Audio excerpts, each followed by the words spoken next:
Halo guys, assalamualaikum warahmatullahi wabarakatuh. Bentar.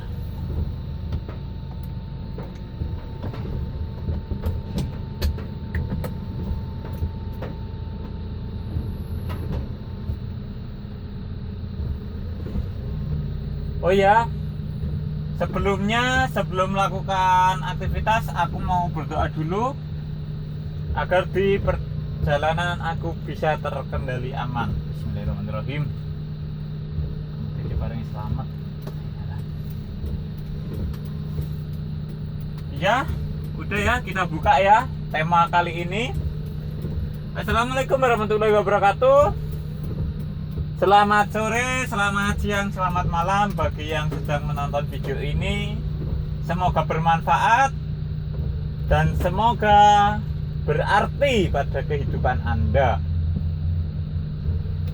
Kali ini saya akan membahas sebuah tema, bagaimana cara proses bekerja di Korea Selatan.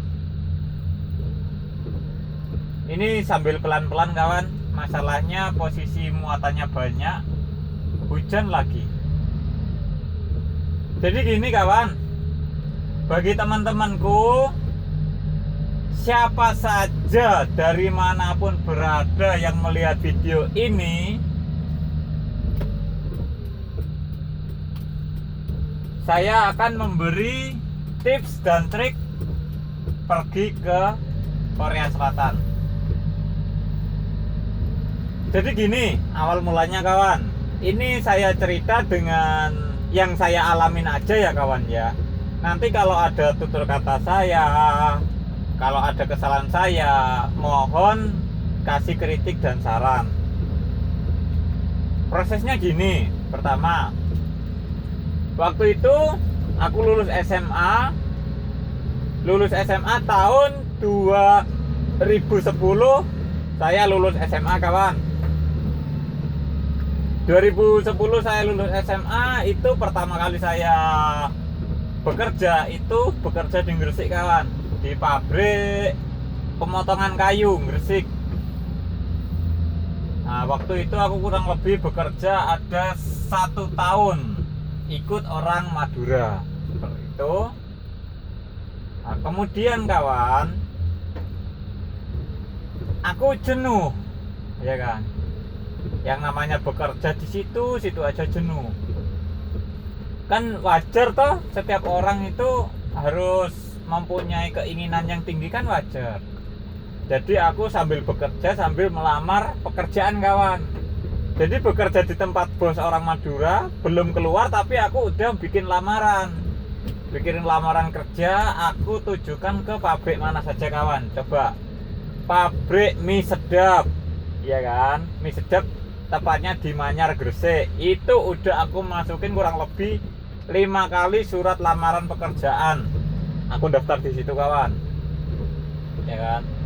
Nah, kemudian aku tunggu, nggak ada panggilan sama sekali. Selanjutnya aku bekerja di pabrik itu kawan, pabrik furniture seperti Olimpik itu loh. Tapi bukan di Olimpiknya, saya di Gresik, tepatnya di Rakindo. Saya pernah jadi karyawan Rakindo kawan. Di situ kurang lebih aku bekerja 5 bulan, udah keterima, dipanggil bekerja 5 bulan. Sayangnya kawan ya, perusahaan di Indonesia itu waktu tahun 2011 itu outsourcing kawan. Jadi masih outsourcing. Wah, kalau kerjaan rame dipanggil, kalau nggak ada kerjaan dibuang begitu saja. Aku kan pusing kawan, banyak tanggungan seperti itu. Lalu aku putuskan, daripada aku dibuat permainan, kapan aku jadi majunya, kan nggak maju-maju kawan. Setelah itu aku putuskan untuk berwira swasta. Aku pulang di tempatku, Kediri. Habis pulang aku itu kawan, namanya usaha di bidang pupuk pertanian itu. Jadi aku di rumah, temenku ya, temen cangkruanku, temen ngobrolku itu sama petani-petani gitu loh, sama orang tani. Nah, waktu itu aku mempunyai pengalaman di bidang pertanian kurang lebih 1 tahun, ya kan. Waktu aku jualan obat pertanian, aku kan termasuk kerja lapangan tuh kawan ya. Yang namanya haus, lapar, itu kan pasti. Nah, waktu itu aku pulang kerja, istirahat, ngopi di warung. Nah, gitu loh. Tujuan saya ingin menambah pengetahuan, menambah wawasan, menambah rekan bisnis, rekan kerja. Di warung itu pusat orang ngobrol gitu loh. Ush, banjir kawan. Nah, waktu di warung kawan ya, itu namanya, warungnya itu tetanggaku namanya Mbak Indah. Itu tempatnya para pemuda nongkrong di desaku. Nah, waktu itu aku mampir pulang kerja, pakai sepatu, wah kayak orang-orang yes gitu, padahal aku ya kerjanya di sawah kawan. Nah, ada pengumuman di pintu kawan, lowongan kerja di Korea Selatan, gaji 10 sampai 15 juta, ya kan. Cuman aku gini, aku melihat kata-kata itu ya, bukan melihat dari gajinya kawan, ya kan. Aku melihat lowongan kerja luar negeri, aku melihat di luar negerinya itu kawan, ya kan. Seseorang yang mau berusaha pasti akan menemukan jalan, ya kan. Jadi waktu itu aku membaca lampiran itu, aku ngomong ke orang warung, ya kan izin kawan ya. Kenapa? Itu soalnya mau aku ambil buat bukti ke orang tua saya bahwa aku benar-benar mau ingin ke luar negeri, seperti itu kawan. Mbak Indah, aku bilang ini bahasa Jawa aja ya. Mbak Indah, iki tapake angsal ta? Tak gawone mule. Lho gawe apa Mas Redi? Aku pengen lunga. Aduh Mbak, gak apa-apa ya. Ya wis gak apa-apa. Jadi kawan, barusan ditempelkan 5 menit, itu udah aku ambil, aku sobek begitu saja gitu loh. Terus nyampe rumah aku ngomong gini, Pak, Ma, aku kan ikut ibu sambung ya kawan ya. Bukan aku aslinya bukan orang kaya. Teman-temanku semua pada tahu sejarahku, aku bukan orang kaya. Aku orang yang biasa-biasa saja, yang berawal dari nol, yang nggak punya apa-apa. Di Korea memang kawan, memang di Korea itu biayanya mahal, ya kan. Biayanya mahal pasti. Terus belum tentu berangkat, itu udah pasti, ya kan. Cuma aku yakin, ya udah gini aja, Pak, aku mau berangkat ke Korea, angsal boleh atau tidak, ya kan.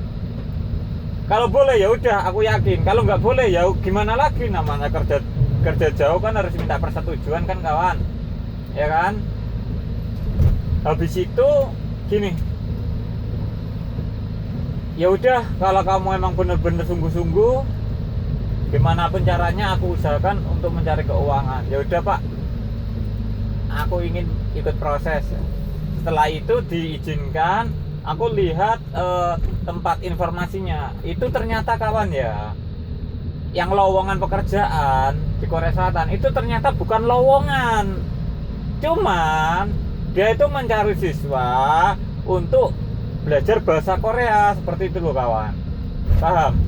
Jadi pada intinya, ya kan, dulu di Korea itu masih berlaku PT. Tahu PT? Ikut PT mana, ya kan. Kalau zaman dulu kawan, kalau zaman dulu itu ada PT. Siapa orang yang kaya yang punya uang 60 juta, 70 juta, 50 juta, itu pasti berangkat, ya kan, asal punya uang sebanyak itu. Nah, terus kalau yang saya alamin sekarang, tahun yang saya alamin itu tahun 2012, itu yang namanya PT sudah tidak ada, dihapus.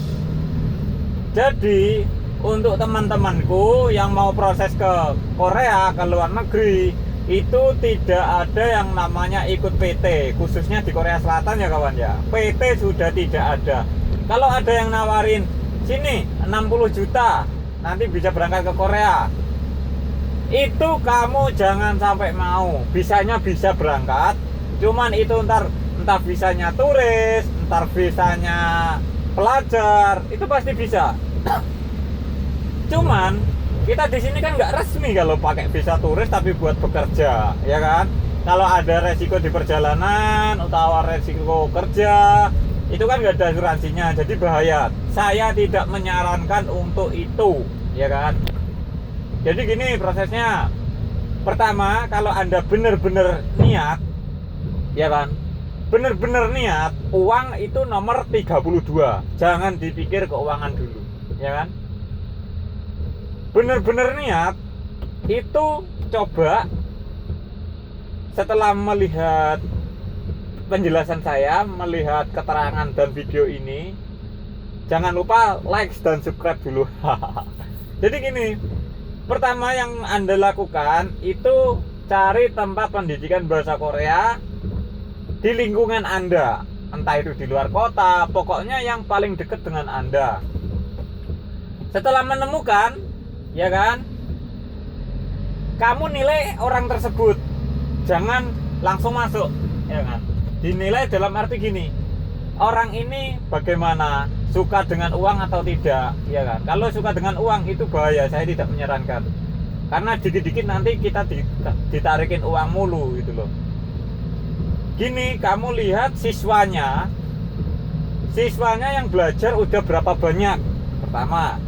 Yang kedua, siswanya tahu meluluskan, ya kan, berapa orang, udah memberangkatkan berapa orang. Nah, itu buat pelajaran ya. Habis kita itu yakin, ya kan. Yang penting itu yakin. Kalau kita udah yakin, ya udah. Entah itu lulus tidak lulus, entar itu berangkat tidak berangkat, yang penting kamu udah berani melangkah, berani menjalani tahap awal. Itu tahap awal, kawan. Ya kan. Belajar bahasa Korea kursus kurang lebih itu 3 bulan. Nah, kursusnya itu bukan seperti kursus di Hong Kong, kursus di Jepang, bukan. Kursusnya bahasa Korea itu seperti sekolah formal. Berangkat siang, pulang sore, habis itu pulang, kita bisa main, bisa apa, berangkat pagi lagi, pulang sore, ya seperti itu selama 3 bulan. Ya kan? Setelah 3 bulan dirasa cukup, nanti kita nunggu pengumuman tes dari HRD Korea, dari BNP 2 TKI Korea.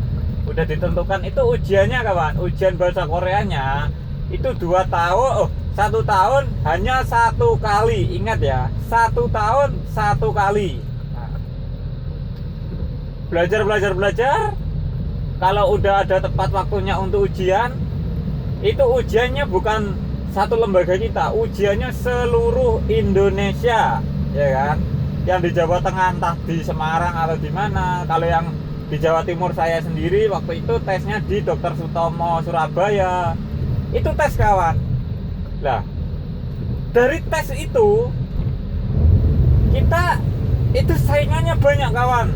Di Korea itu saingannya banyak. Jangan harap kamu berpikir yang manis-manis dulu, jangan harap. Ya, aku nggak berkenankan itu. Yang penting kita mau belajar, mencoba, dan melakukan tahap awal.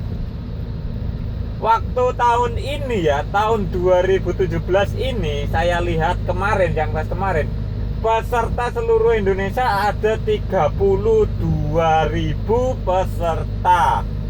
Itu yang lulus cuma 5.000, kawan. 5.000 lulus. Ya, seperti itu.